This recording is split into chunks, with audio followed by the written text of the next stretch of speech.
Hi everyone, welcome back to another Parenting Friday video. Last Friday, Lisa talked about self-love and how you can love yourself. She defined what self-love was and then gave you some ideas to continue learning about how you can love yourself. This week, we're going to talk about how you can love your kids without necessarily saying, I love you.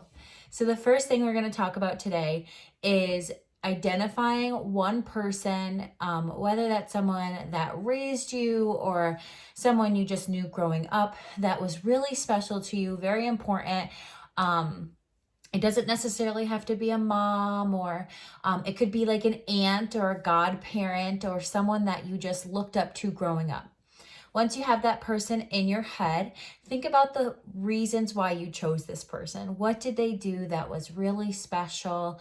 What kind of things were really important that you guys might have done together? Think of all those things. When your child gets older, someone might pose this same question to them. I mean, even now, if someone were to ask your child and say, who is your favorite person? A lot of the times they say you. So today we're going to talk about ways you can continue to encourage your child going forward as they grow. So some ways you can start encouraging your child that you may not have known before would be to get their attention. You're going to want to try to get their attention, but avoid using positive and negative criticism. So example of a positive and negative criticism together would be saying something like, you've been a really good boy lately, but you're being really bad right now. That is combining a positive, you're a really good boy, and a negative, but you're being really bad right now.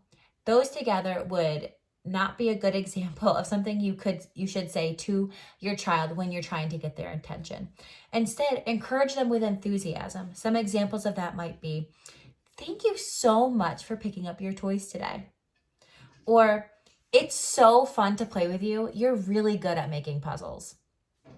And lastly, you could say something like, thank you so much for using your inside voice today while your sister was sleeping.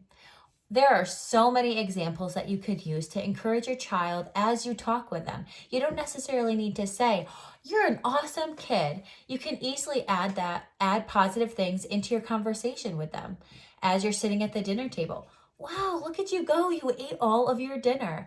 It's not necessarily saying something positive like, you're such a good boy eating all your dinner, but just the tone in your voice is expressing your excitement for them. You're excited that you are showing this enthusiasm to your child while they're eating their food.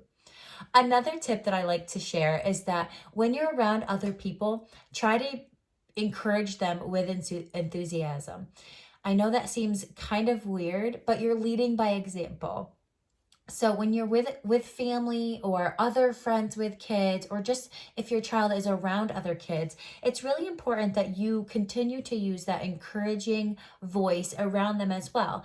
Not only are you leading by example, but your child sees you talking to them in a positive way around other people, which is also encouraging and exciting for them.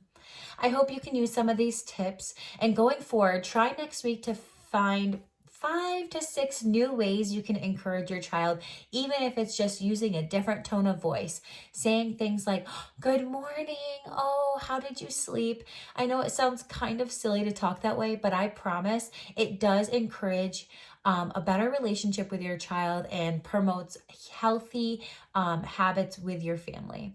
I hope you have a really great weekend and try to enjoy the nice weather.